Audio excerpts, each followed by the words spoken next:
Hello, everybody. Welcome and good evening. My name is Anna Spooner, joined behind the scenes, as always, by the wonderful Mahesh. So, hello, Mahesh, and cheers. Thank you, everyone, for joining us this evening. I'm very excited. This English Wine Week this week was Welsh Wine Week last week. There has never been a better time to talk about English and Welsh wines. We are focusing on English today, because sadly we don't stock any Welsh wines at the moment, but we're going to be focusing on English wines this evening. And with this sunny day in England, I can't think of anything better. I hope that some of you are joining from your gardens. Wouldn't that be delightful? Learning about English wine sitting in an English garden doesn't really get much better than that. For the eagle-eyed amongst you, you might notice my background is different thanks to the less lovely English train strikes. I am in London, but luckily was wise enough to bring along the wines this evening, so ready to taste along with you. Just I apologise if there's any more background noise than usual, but luckily the internet is stable, and I've got everything I need here to take you through our 3 or 4 wines, I should say, this evening. So tiny bit of housekeeping, very normal. Please do use the chat to let us know where you are and what you're tasting. I can see some people using it already. Just remember to make sure that you don't just send it to the hosts and the panelists. Otherwise, it's only Mahesh and I that can see it. Make sure you select everyone. And we're going to have time for some questions throughout and at the end of the session. So please do pop those into the Q&A, and then Mahesh will kindly manage them behind the scenes. So I think that's probably it from me. I think we've probably got a few regulars on this evening, but we've got a few newbies too. So welcome to you, and welcome to everyone watching on YouTube as well. So I am going to, I can see some of you. I'm sorry, Kath. A thick cloud up north, so my apologies. Rubbed salt in the wound, I think, there. I promise you down south it's sunny. It's very sunny. We're going to kick off. I normally do a bit of an introduction, but in the interests of drinking a sparkling wine in its best possible life form, we're going to have it cold and fizzy. So I'm going to start with talking about Nyetimber. Then we're going to go on to talk about where we are, where we're growing things and what we're growing. Then we'll talk about Bacchus. We've got 2 wines to talk about, but hopefully you have one. Then we'll chat about who the big players are, and then finally we will go on to our English rosé at the end and run through a couple more great varieties. But let's start with Nyetimber. Nyetimber, beautiful property, as you can see from this picture here. You've probably, if you've heard of any English wine, it's probably Nyetimber that you've heard of. They have done an incredible sort of brand and identity thing for the English wine scene. But let's talk about the actual winery itself rather than just the brand. It's in the heart of West Sussex. We will go on to talk a bit about West Sussex later if we have time. It's been a contentious piece of news out this week about West Sussex wines. But Nyetimber in the heart of West Sussex, an old estate, really beautiful, actually gifted by William the Conqueror. So it's been around a while. In the Doomsday Book, it's referred to as Nyetimber. I don't know why I gave that a French accent, but who knows? But it was an old farm, and winemaking didn't begin here until 1988. It was actually a couple from Chicago that planted the champagne grapes here. And in 2001, they sold it, they sold it to a gentleman called Andy Hill, who's actually a songwriter whose wife was in Bucks Fizz. And he wrote songs for his wife's band Bucks Fizz. Now, I don't think that's a coincidence, although I've not spoken to anyone to confirm. But in 2006, it was then sold to the current owner, Eric Hirema, who is really to thank for the huge expansion. They still focus on sparkling wines here, but they have a new team. So they used to have a gentleman called Donald Sigru, who's incredible. Now the winemaker is, there's 2. There's Sherry Spriggs on the right, and then her husband, Brad, is on the left. But Sherry Spriggs is winning, UK winemaker of the year, English winemaker of the year. She's a hugely accoladed woman. So there is plenty of backing to justify why Nyetimber is such an incredible brand or machine in the English wine world. So what makes the Nyetimber wines so special? We've got today their non-vintage to taste, which they call their classic cuvée. And non-vintage, I should explain, is quite a challenge in English wine. There's something that's very taken for granted in Champagne, which is that you have older vintages to blend into your current vintage.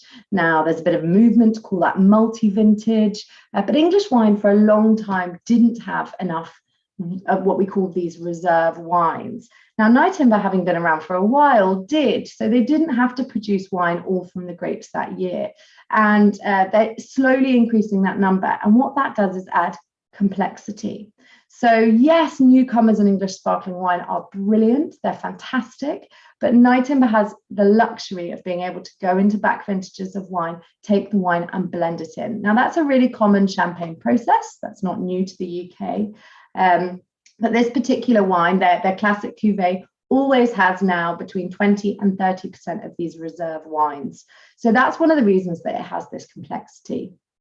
In terms of the grapes, I mentioned that the Champagne grapes were planted here, and that is what they focus on. So they do make other wines, but those are sweeter styles, so demi-sec wines, also vintage sparkling wines, which are very popular with Wine Society members.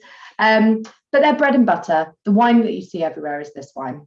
And the blend changes year on year, but the sort of approximations of grape varieties are about 55 to 65 Chardonnay. They've got 10% wiggle room, 30 to 40 Pinot Noir, and 5 to 15 Pinot Meunier. So that's going to add complexity as well. There is something slightly different with this wine, which is that it has a bit more residual sugar than a Champagne would. Now, I'm just going to stop sharing whilst I explain this, but Champagnes generally do have very high natural acid, but to be labelled brut, or I should say extra brut, Champagne has to have below 6 grams per litre of residual sugar. Now, because we're a bit further north than Champagne and we are a bit cooler, we get less sunshine. The acidity in the sparkling wine grapes in the UK is actually preserved even more. So as grapes ripen, their phenolic ripeness goes up, their acidity goes down, and it's a bit of an inverse graph, if you can imagine it like that. Because of that, you'll often find that in order to balance that acidity, English sparkling wines need a tiny bit more residual sugar. So here we should expect between 8.5 and 10 grams per litre residual sugar. That still puts it into the brut category of Champagne. But if you have ever tried a Champagne brut nature or dosage nature, zero dosage, that's when they don't add any residual sugar at the end of the process. In English sparkling wine, you sort of have to.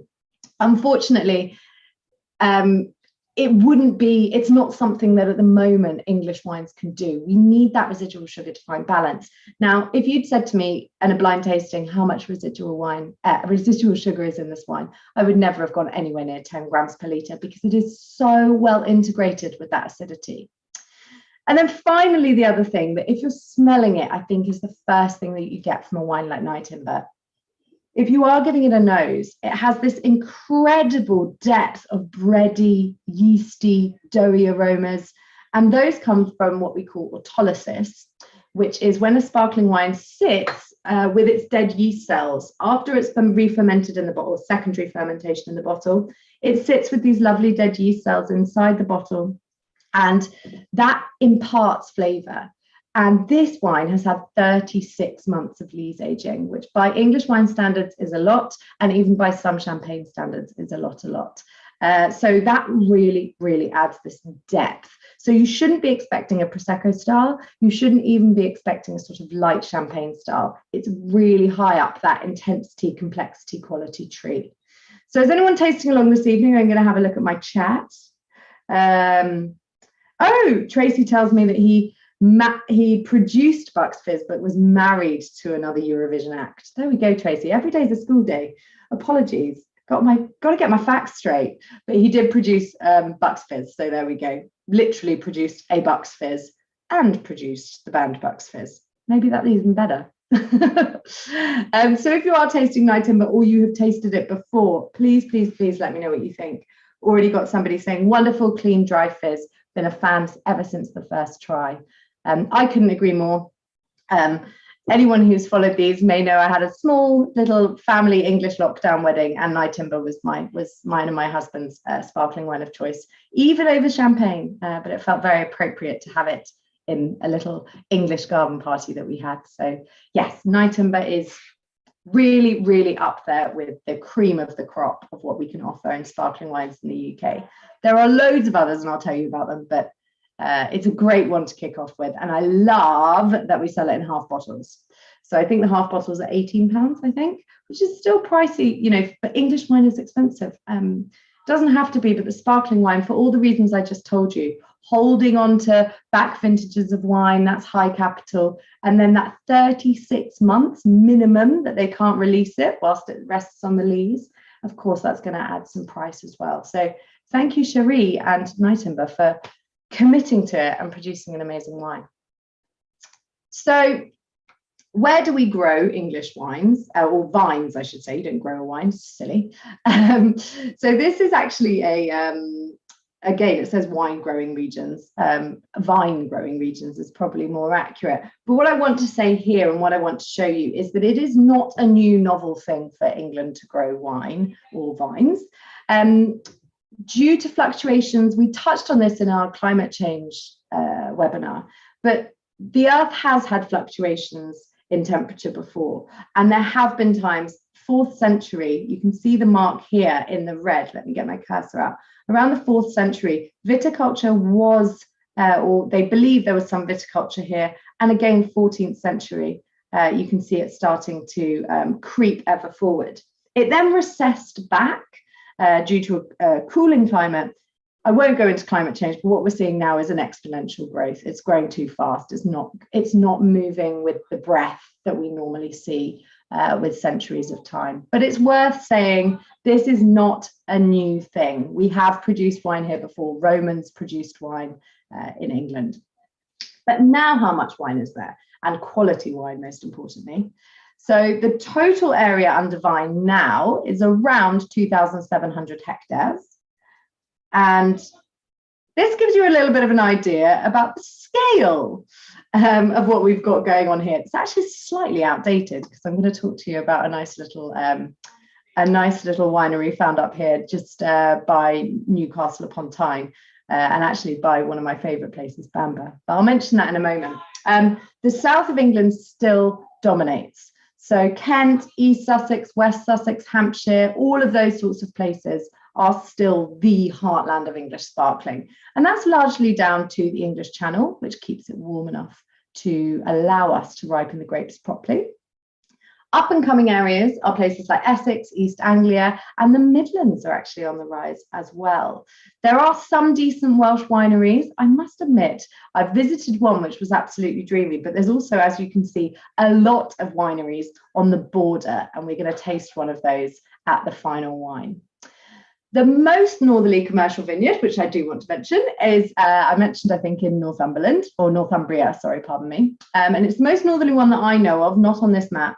And it's a winery called Addiston, and it's got a microclimate. It's got less rain and less frost than its surrounding areas, which is actually really important because frost is the biggest challenge in the UK. I'm sure anyone who has a garden, particularly if you grow roses, anything like that, will know that this year, last year, we had a late frost. So anything that had already started budding was in trouble. The frost, it's not so much the harsh frosts of the winter. The vines can actually withstand that. It's these late frosts that we get, that once the vine has already started producing its beautiful little buds, what we call bud break, which is when it's at its most vulnerable, and we don't want to damage that beautiful bud. If we get frosts at those times, it can be game over. We can either lose the whole crop or part of the crop, and it makes grape growing and wine production hugely high risk in the UK. We see it in Burgundy, we saw it in the Rhone last year. It's not an issue universally exclusive to England, but of course our risks are higher. We do see those frosts more prevalently. So let's talk quickly before we move on to our Bacchus, because that is important in terms of, oh, sorry, I will show you this first. I've forgotten I put this in. I love this. So I pulled out from WineGB, I pulled out a few of the places that we're growing, or these are commercial vineyards, I should say. So I've mentioned the Northumberland one, and I apologise, and that is that single vineyard that's propping up that number there. You can see Kent, Hampshire, all those places, sort of South Downs, North Downs, etc. They're all growing the most, and I mentioned Essex on the rise. Cornwall, we have a wine from Cornwall this evening. Some of you will have a different Bacchus, but I've got one from Cornwall, which is very exciting. Completely different climatic conditions to, it's far more exposed with those sort of Atlantic influence rather than the full Channel influence. But we do have East Riding of Yorkshire, wonderful. And it's got 3 whole hectares. So we can certainly see a shift towards the north of England, but without doubt the safe place to grow British grapes is down in the south.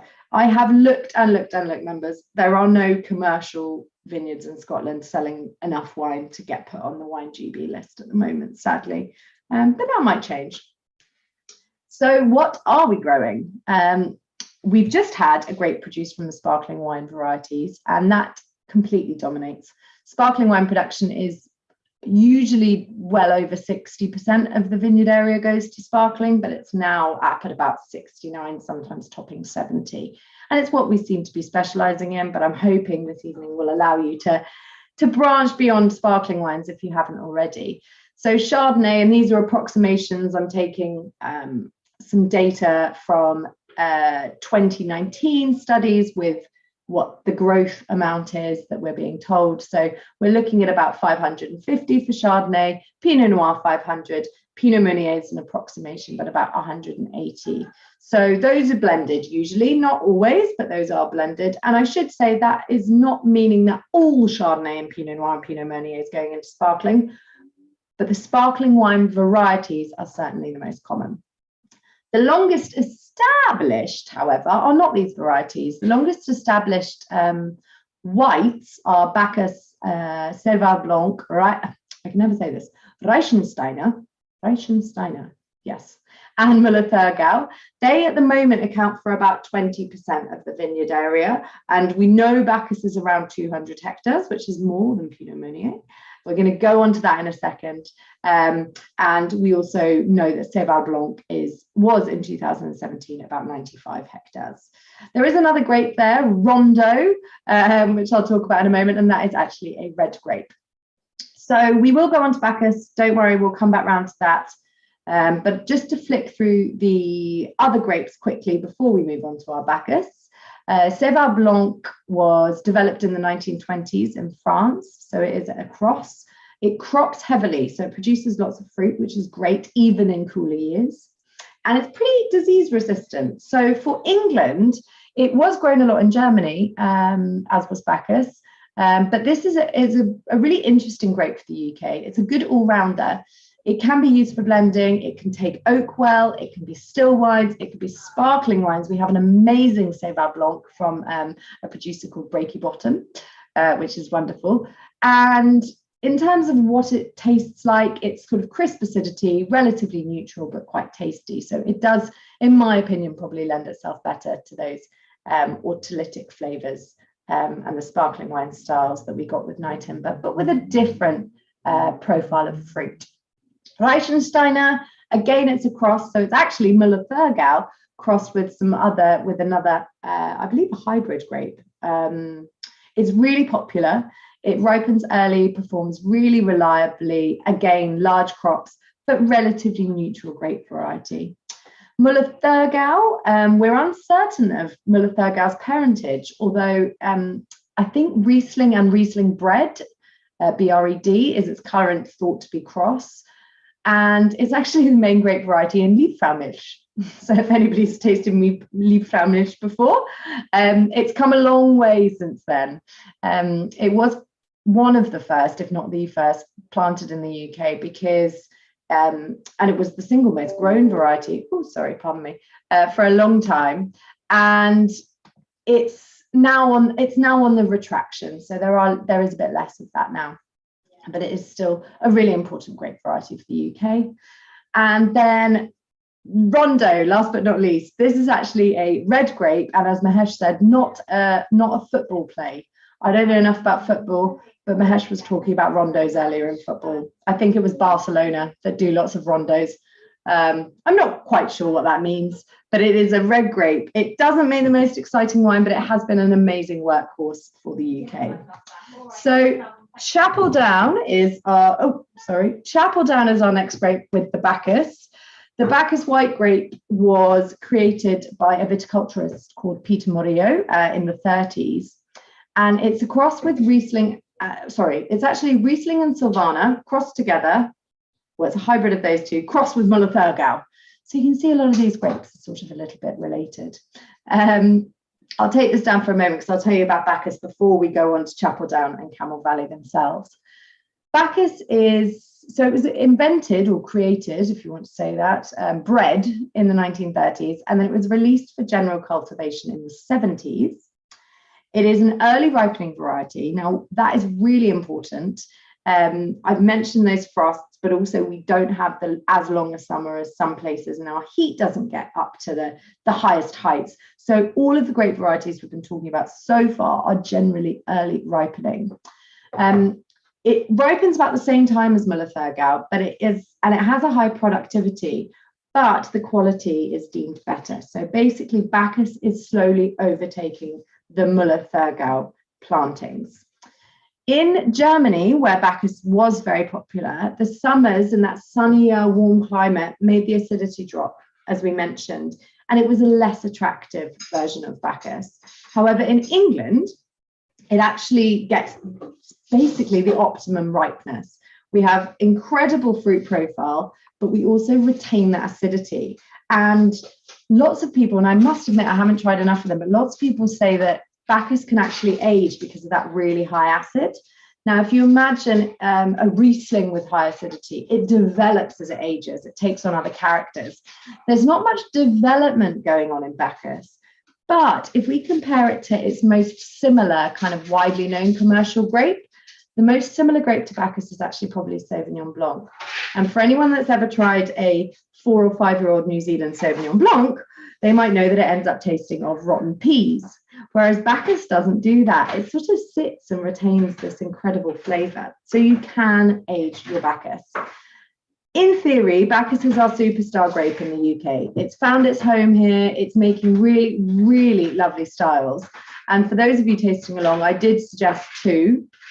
Let me just pop them up. I was lucky enough to visit Chapel Down, and I visited Chapel Down, which was planted in 1977, I think, and in Tenterton in Kent. They make champagne-style sparkling wines and aromatic white reds rosés, but it was all based in Tenterton, but now they have vineyards in Aylesford, in the South Downs of Sussex, in the Chalk Downlands. They have all sorts of incredible fruit coming from all over the country. I would say when I was there, I tried a Chardonnay called Kit's Coty, which is the only wine to my knowledge that they age in oak. The rest are actually all in stainless steel. And because of that, they've sort of specialized and found this amazing, refreshing, light, easy drinking way of making wine that I think does huge, huge testament. I've got the Camel Valley, but I'm just going to top it up because I want to talk about Bacchus. If you are tasting along, these 2 wines, I don't want to say they taste similar, but Bacchus is such an identifiable grape that actually you are going to get some similar profiles. So I'm going to taste along with my Camel Valley, but if you've got the Bacchus from Chapel Down, please taste along as well. You'll see here Matthew's put things like elderflower. It's got this lovely, oh, sorry, Mahesh just said my mic's picking up me moving around the bottles. I'll stop doing that. It's got this kind of steeliness. It's got this beautiful green flavour. A lot of people say hedgerow, anything kind of English country garden, nettles, that's the sort of thing you should be expecting from Bacchus. I definitely get nettles. I think every Bacchus I've ever tried is that nettle and elderflower combination. And you can sort of see why people think, oh, this is a this is a Sauvignon Blanc, similar replacement. It's dry, it's crisp, it's gorgeous. Let me know what you think if you're tasting along with that one as well. And I'll quickly go on to Camel Valley. I'm conscious of time. Camel Valley is, I mentioned already, down in Cornwall, so in a very different place, but still producing incredible Bacchus. Started by an ex-RAF pilot called Bob Lindo and his wife, and they planted in the 80s, late 80s, I think 89, when they relocated to Cornwall to start a farm. And their son, Sam, took over the winemaking in mid-2000s, and he won Winemaker of the Year in the UK in 2007. So didn't take him long to get pretty good at winemaking. They produce grapes from Sauvignon Blanc, Bacchus, Reichensteiner, we've already mentioned. They also do a Pinot Noir, and they do some grapes called Triomphe and Dornfelder as well. And actually 20% of their production is to red wines, which is quite an interesting proportion in the English wine scene. They're really, really giving it a go. So taste along with your Bacchus. Again, I've already kind of given you my hints and my clues on this. Nettles, elderflower, lemon, lime, all of those sorts of smells. But most importantly, I think with Bacchus is the beautiful aromatics are matched with this incredible crisp acidity. So give it a little taste if you haven't already. It should make your mouth water. So here's lime leaf, gooseberry. Oh, I love all those descriptions. Matthew's done a really good job. So have a little taste.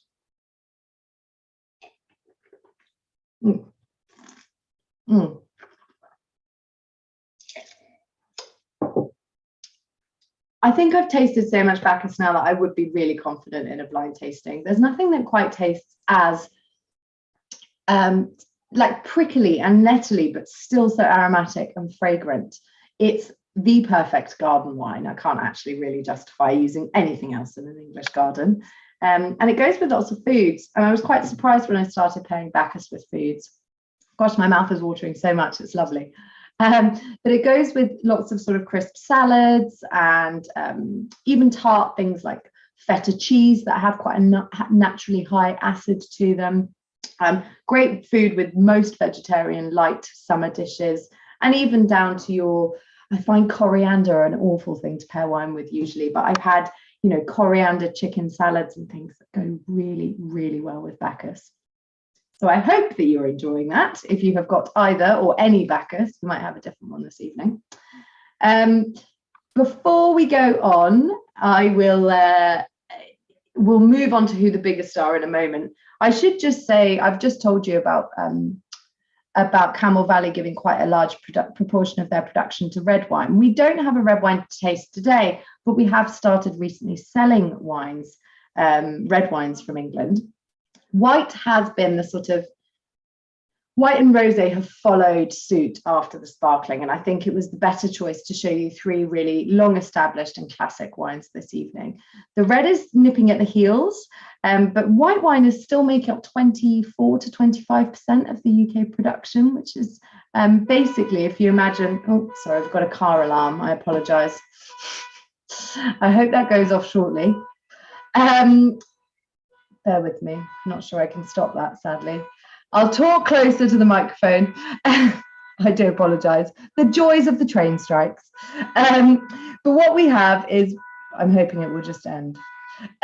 We've got white wine making up 24%. I've just mentioned that sparkling wine is sort of, there we go, 69%. So it doesn't take a mathematician to work out that rosé and red are a very narrow proportion of our production. Rosé is much more, red is on the up. But what it means is you can find a huge, huge range of white wines. And there are not only whites from Bacchus, Sauvignon Blanc, there are whites coming through from Chardonnay of exceptional quality as well.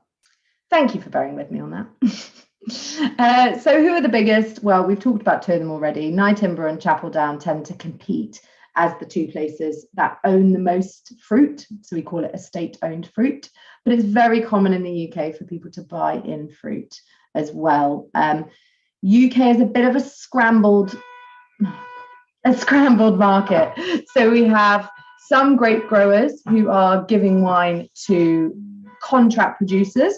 We have some huge producers like Nyetimber, Chapel Down, Denbies, Ridgeview, Camel Valley. But we also have people that borrow facilities to make their wine. So actually not that many people in the UK can do the full package. It is a huge investment for a high risk area. And the big ones, when you add them together, are really, really big. So the largest 100 producers in the UK, and that sounds like a huge number, but we are talking, I think there's about 400 wineries now. The largest 100 produce and control around 75% of production. So the big boys are certainly the players. How much is produced? It's actually hard to say. We've not been doing it long enough to get this beautiful average. And because of, let's hope it does. Oh, and we've stopped. Because of the fluctuations in our climate and our weather, vintage variation is huge in the UK. So in 2018, we had this gorgeous long summer, which everyone hailed as this groundbreaking English wine summer. 30 million bottles were produced in that year. The following year in 2019, we dropped to 10. And then in 2020, you may remember that beautifully long March and April we had in the first lockdown. Everyone thought, oh yeah, we're on for a 2018 again, it's going to be huge. And then sadly, there were all sorts of problems with later frosts, etc. So it dropped down to 8. So between 2 years difference, we went from 30 million bottles production to 8 million bottles production. So how much wine is produced in the UK? It's a bit how long is a piece of string, unfortunately, and it's really, really difficult to put an exact number on that. So let's go on to talk about rosés and reds. So there isn't an identity in the same way there is for whites, for the rosés in particular. Increasingly, I should say, they are this sort of style. So youthful, strawberry. There aren't that many people trying to imitate Provence or copy Provence. We just can't really do it here. So actually the styles sorry, I'm just going to grab my next glass. The styles that we're getting here are slightly different. So they're still crisp. We haven't got the sunshine and heat to get the grape varieties like Grenache, Cinsault, anything like that fully ripe that they have in Provence. So instead we use different grape varieties that have that really high acidity. And so again, we need that touch of residual sugar to balance those acids, much like the white wines. Now, this is really overtly off dry. It makes a real statement, this wine. But there is a move to adapt our viticulture, so i.e. the way that we grow grapes. There is a move to adapt our viticulture to absorb more sun and get more photosynthesis. And the grapes that we're focusing on, but not exclusively using, are things like Dornfelder, Rondo that I've already spoken about, and some Pinot Noir as well. Red in particular is focusing on Pinot Noir for quality, but you can find Dornfelder and Rondo. But a lot of producers who were producing red grapes for rosé had this amazing summer in 2020, the lockdown summer. The beginning was so good, it managed to produce grapes that could go into red wine. It almost put the red grapes on overdrive. So suddenly we had these Pinot Noir vines that were capable of producing a quality red Pinot Noir. We could get them to full ripeness. And yes, there were frosts, and I mentioned when there are those frosts, the crops are reduced. So the number of bottles produced in 2020 was low, but the proportion of red, still red, produced in 2020 was much higher. And now that people have realized we can do it, everyone's sort of chomping at the bit to be the next big, still red English wine. But it is an expensive sport. It's really high risk. We've just spoken about those frosts, and red grapes are harder to ripen. The reason is the skins need to get ripe as well, because you use the skins in the viticulture more. And if those skins aren't ripe, you get these awful sort of bitter. I mean, I remember trying a 2016 Pinot Noir, and I won't say the producer, but it was tart, green, tannic. It was sort of stringy. And it had no flesh. And the thing is, when you're buying a Pinot Noir and it's going to be expensive from England, you need it to be at the quality of Burgundy. And we're getting there, but we're not quite there yet. We at least need it to be at the quality of a low-end Burgundy, and people are starting to do that. So keep your eyes peeled. Matthew this year, for the first time, has introduced red still wines, because up until last year, well, they're slowly being released, the 2020s. Up until the 2020 was released, Matthew and all of our other previous English wine buyers didn't think the quality was high enough. So that's a brief overview on rosés and reds. Let's move on to our rosé, and it's another winery I've had the pleasure of visiting, and I actually went with members, which is the Three Quires. And Three Quires is a lovely spot. It's the three counties of Herefordshire, Gloucestershire and Worcestershire. It's where they converge. And it's become one of England's most significant producers by a long way. It's headed up by an amazing winemaker called Martin Folk, who studied all over the New World and in cool climate places like New Zealand. So you can get very cold regions in New Zealand, and he understood how the winemaking process in those cold climates needs to be so carefully handled. And so he has managed to produce a great range of wines. Before we move on to this, if you get a chance to go to Three Quires, I will say, I don't know if they still make it.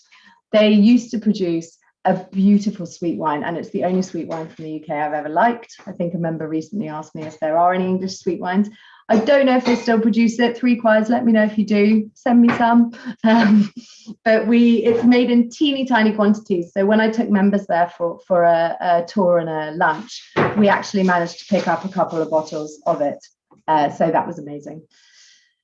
This particular wine is made with gentle pneumatic pressing. And again, that comes back down to Martin's really, really skilled understanding of this gentle press. It's fermented at 16% in stainless steel, no malolactic fermentation. So that means that we're not seeing a kind of creaminess. We're really focusing on ripe, juicy, fruity, but with that bit of residual sugar that's adding texture. It's not creaminess from malolactic fermentation. It's not creaminess from oak. It's got lovely glycerol texture from that bit of residual sugar.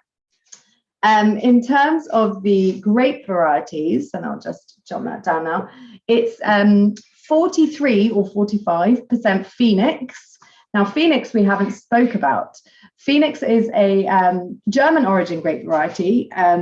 Again, another creation. It's a cross with Bacchus and a hybrid grape called Villard Blanc. Now, we're not going to have time to go into hybrids, but hybrids are really important in the UK because they tend to be bred or produced for disease resistance. And Phoenix is not really planted hugely in the UK. So this is one of the biggest producers of the Phoenix variety, making up nearly half of this rosé. But a lot of people are saying it is one to watch. It's they're quite Bacchus-like. So I'm mentioning it's a white grape.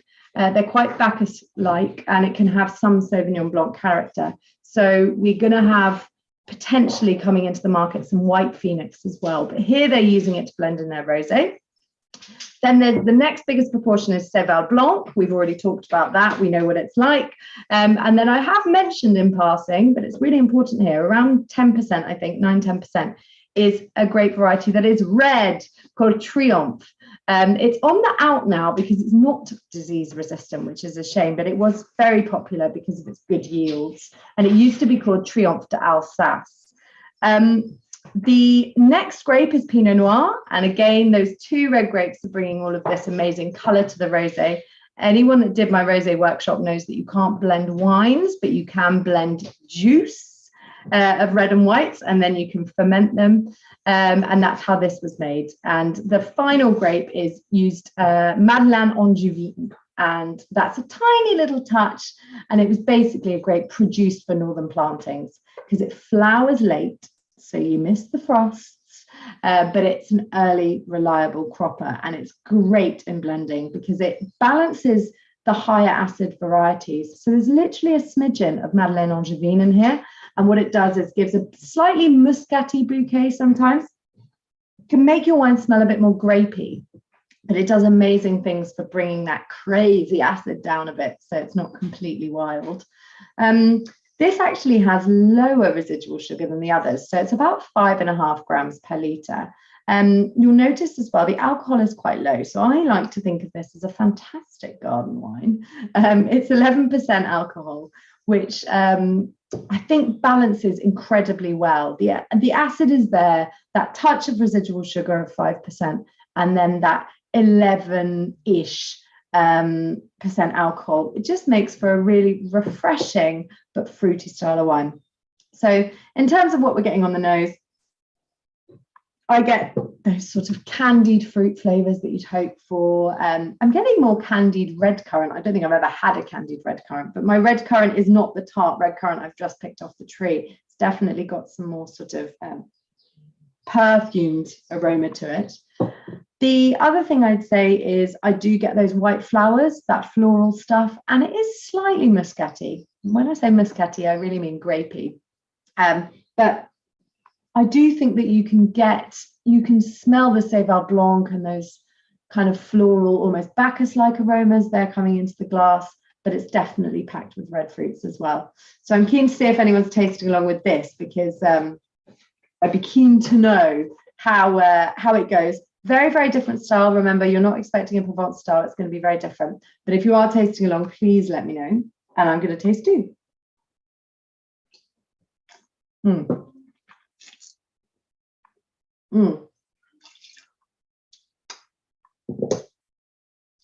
Packed with acid. It's tart, crisp, underripe in the best possible way, red fruits. So you've got those really crunchy, freshly picked strawberries, freshly picked raspberries. Everything about this wine is fresh. It has got the slightly nettly character, and I think that's something I would want to look for. I want to find that in English wine. I want to get the hedgerow.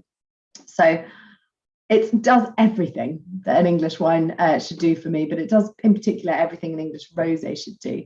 And if I'm honest, I think it's one of the best in class. I'll remind myself of the price because it is ridiculously affordable.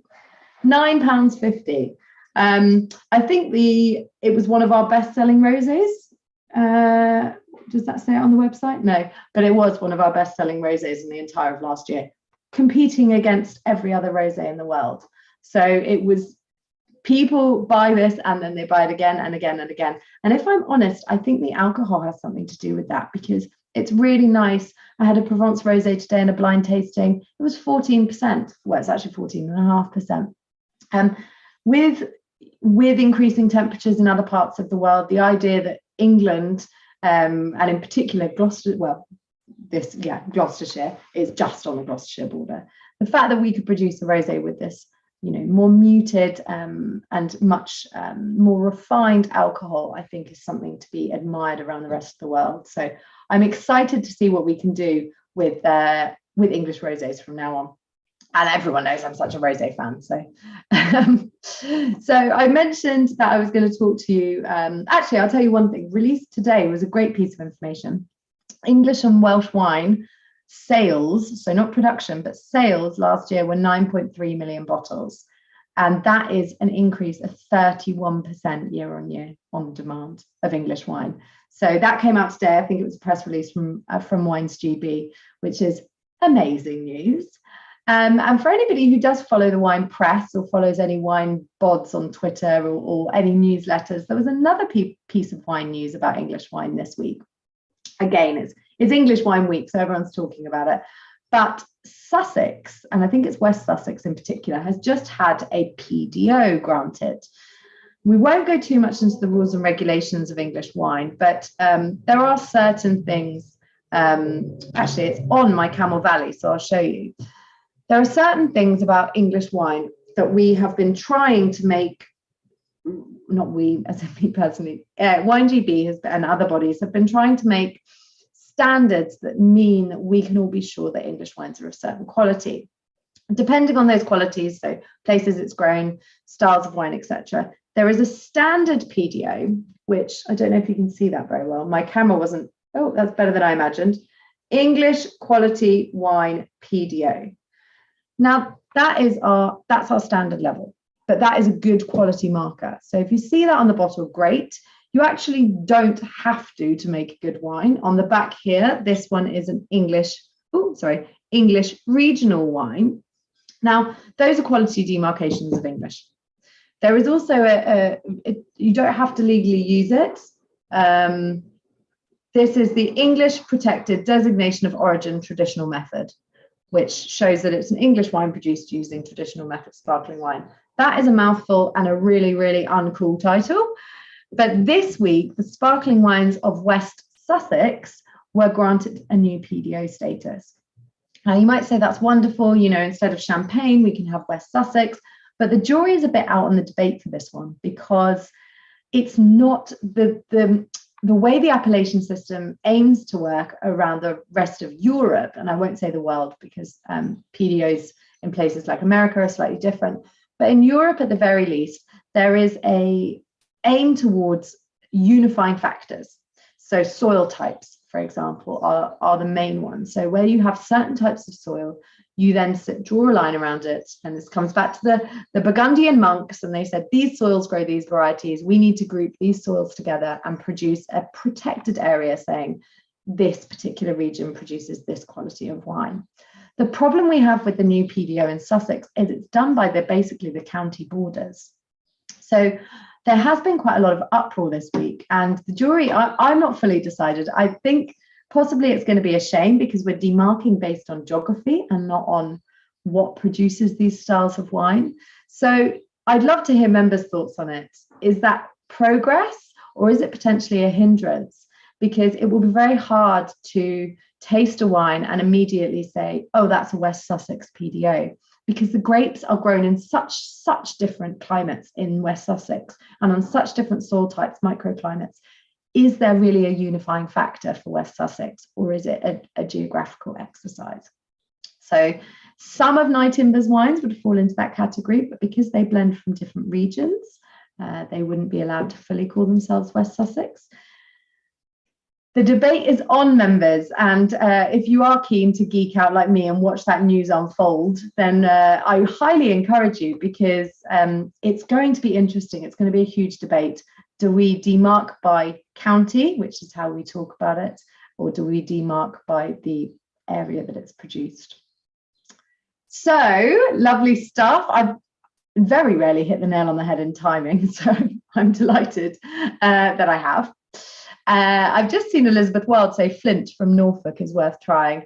I am yet to try Flint, and a very, very good friend of mine on the MW course is working for Flint at the moment, and he does really rate their wines up in Norfolk, and it's my neck of the woods, or closer to me certainly than the South Downs are. So I'm going to have to try it. I keep hearing it. But let's move on to questions. Let's see what's happening, and I think I've already got some questions coming through. Tim Jones has asked, is nouveau a thing with English wineries? I had a great one in 2003 from Three Choirs, I think.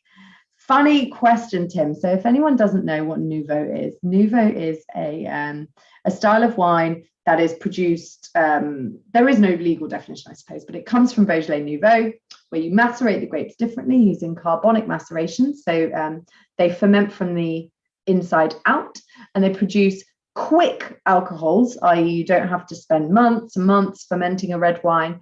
So it was a really, really quick way to produce a red wine. Now, technically, yes, English wineries do. There are still some knocking around, but the nouveau market is shrinking.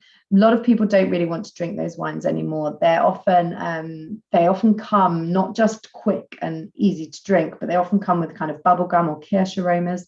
And I think people have just moved away from that style of wine. So yes, English wineries have experimented. There are loads of them that have. And I think you're right. I think Three Choirs potentially has too.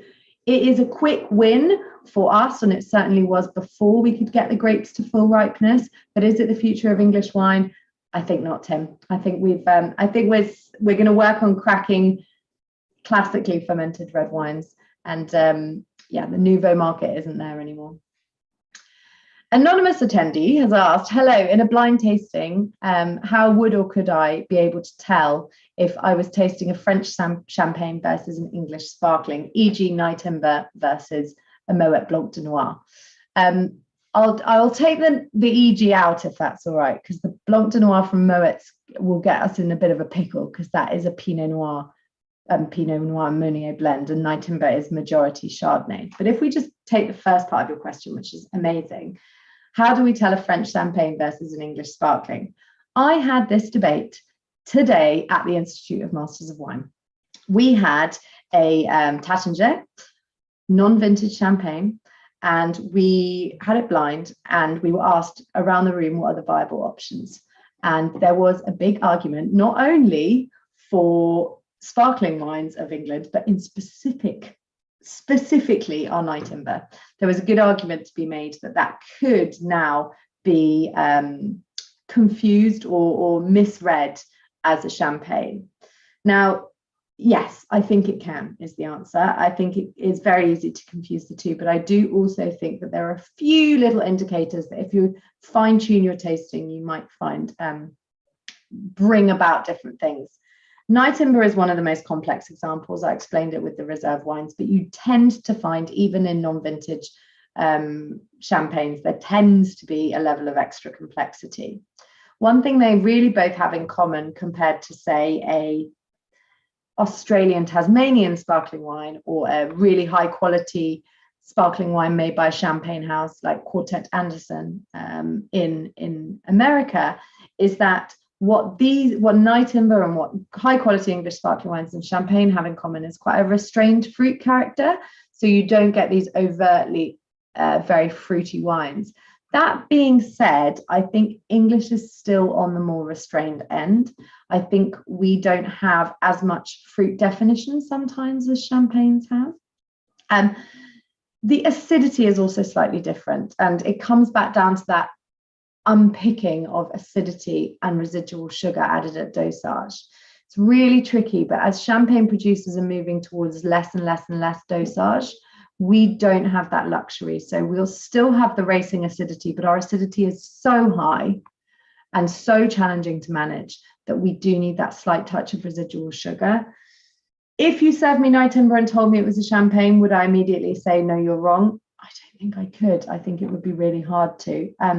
But Nyetimber is probably one of the better examples to trick you.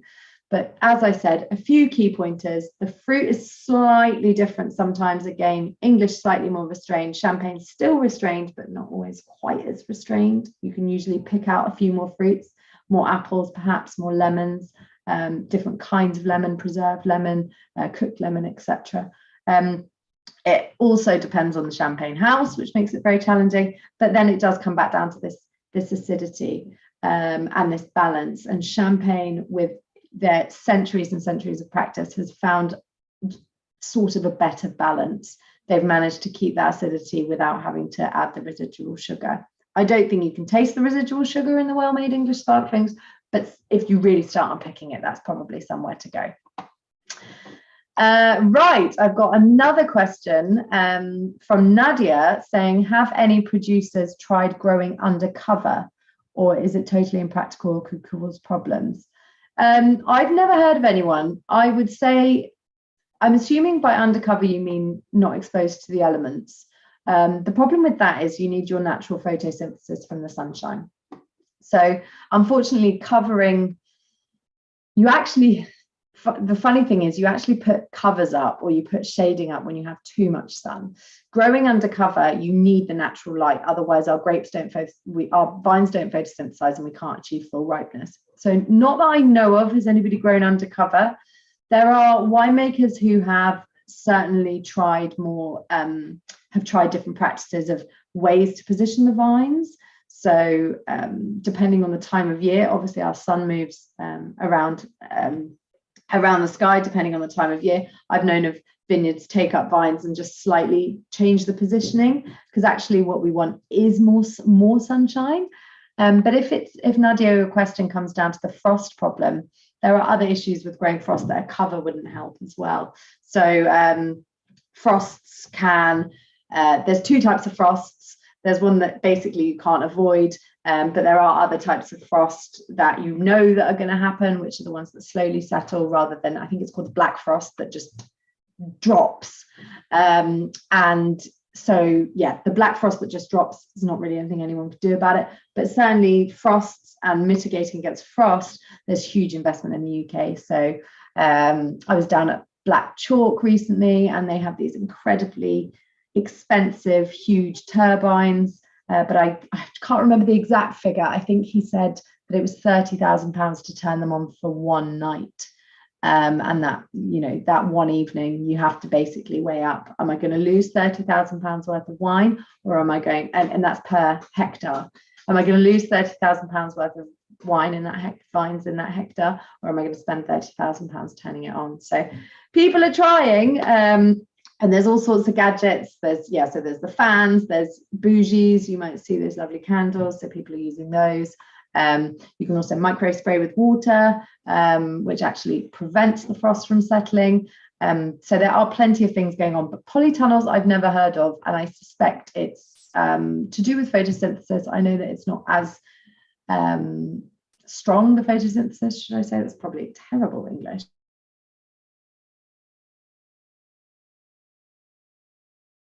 So unfortunately, so yes. And then I've got time for one more question, I think, and it's a real goodie.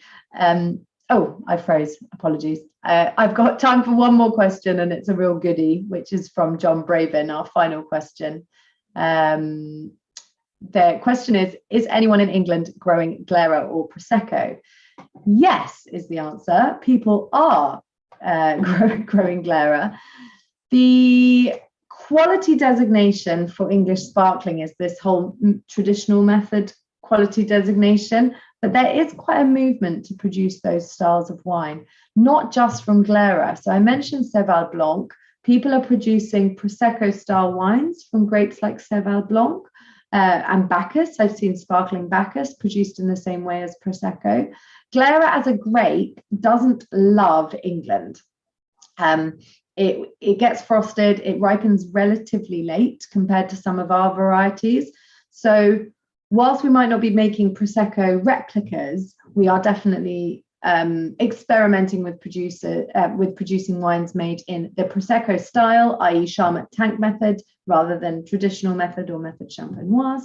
So they are out there on the market.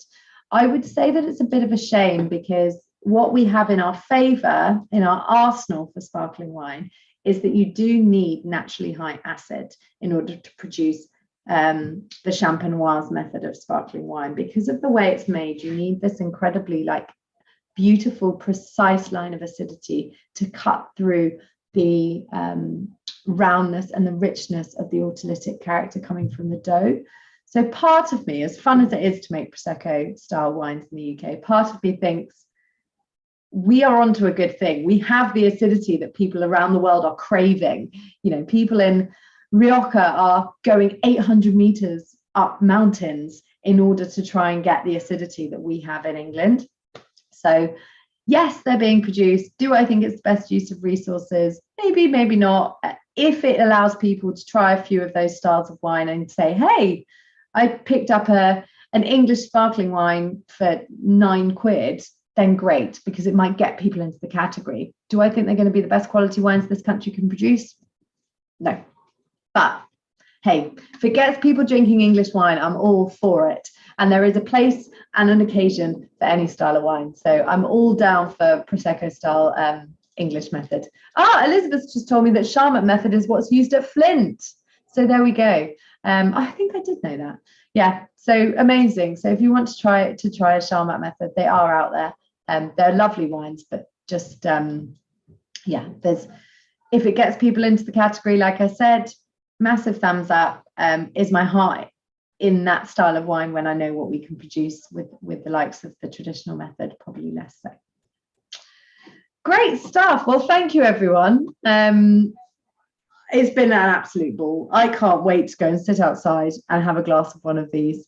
Won't be quite the same in London, but very kindly I can enjoy a glass of my nice rosé, and I can have a lovely bit of food with it. So thank you, everyone. Have a lovely evening. I look forward to seeing you again. Thanks to everyone who is joining me tomorrow for Cheese and Wine. And if I don't see you tomorrow, then hopefully I will see you soon. Thanks again to Mahesh, and have a lovely evening. Thank you all.